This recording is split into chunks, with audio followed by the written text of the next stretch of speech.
Hello, new with BritishHeavyMetal.com. It's the 21st of February 2021. If I may make the usual opening request for a favour, and that's if you would please subscribe to the channel, that would be excellent and appreciated. I thank you for it. And today we'll look at Tim Blake and his Lighthouse Anthology box set, which spans 1973 to 2012. Excellent box set of Tim Blake's stuff, comprising, his stuff from his gong days, his Hawkwind days, and his solo stuff as well. Excellent output from one of the pioneers of, early synths and how they developed. Tim was right at the forefront of that, and that's demonstrated ably across this entire 3 CD and DVD box set. Marvellous stuff from start to finish. Now, as a teenager myself in the mid-1970s, some of the first albums I bought were Gong's marvellously, outrageously wacky Flying Teapot trilogy. Those three albums, Flying Teapot, Angel's Egg, and You.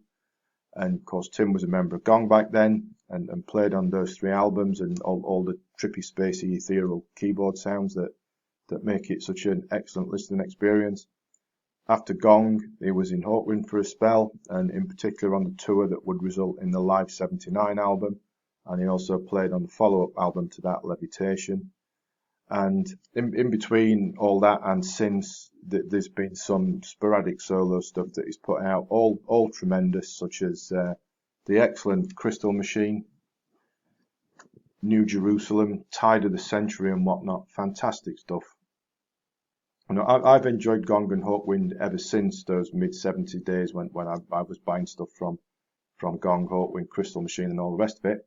But I realised when I saw this box set that after Crystal Machine, I haven't got any of Tim's stuff. Oh dear, must put that right. So hit the button straight away, and it's marvellous. It really is top class stuff. Disc 1 starts with three of Tim's tracks from that Gong trilogy. There's a track each from Flying Teapot, Angel's Egg, and You. All fantastic, trippy stuff.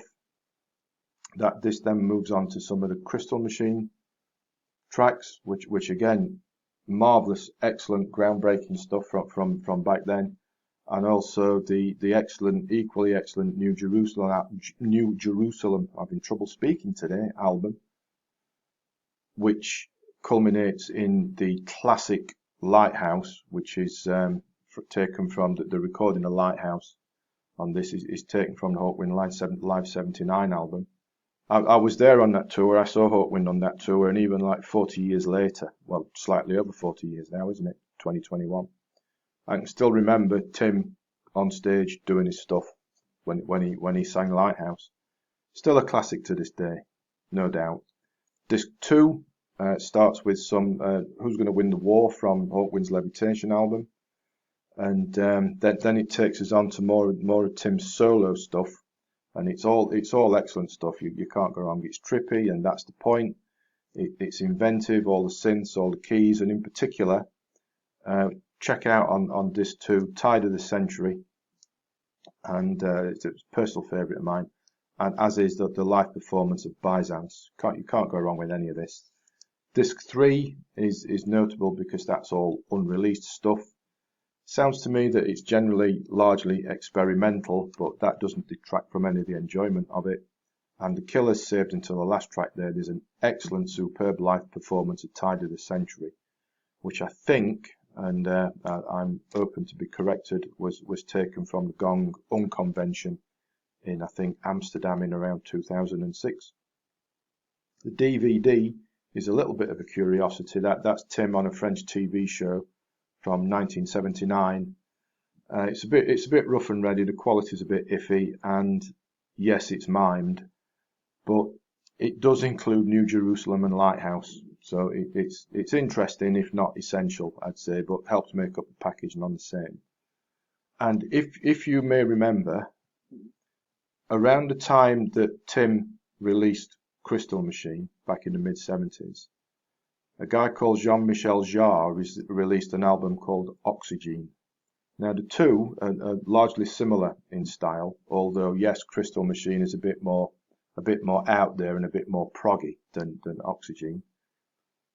Michel Jarre's Oxygen sold untold squillions of copies and made him, household name the world over.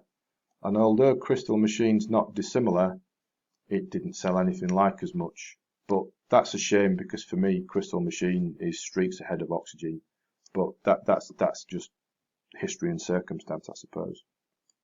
Anyway, if like me, you remember Tim from the good old days and want to get back into it, or you just like your trippy, proggy, spacey synth keys type affair, then go out and bag this.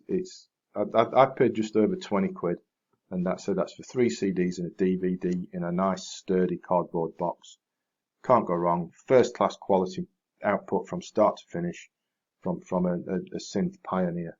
Great stuff. Recommended, really is. If you would like to check it out, there is a link in the description below to the box set on Amazon. There's also a link back to the post on the website if you'd like to read that. Please do both. Please also, if you haven't done so, subscribe to the channel. That would be excellent. And of course, as always, thanks for watching, thanks for listening, and take care.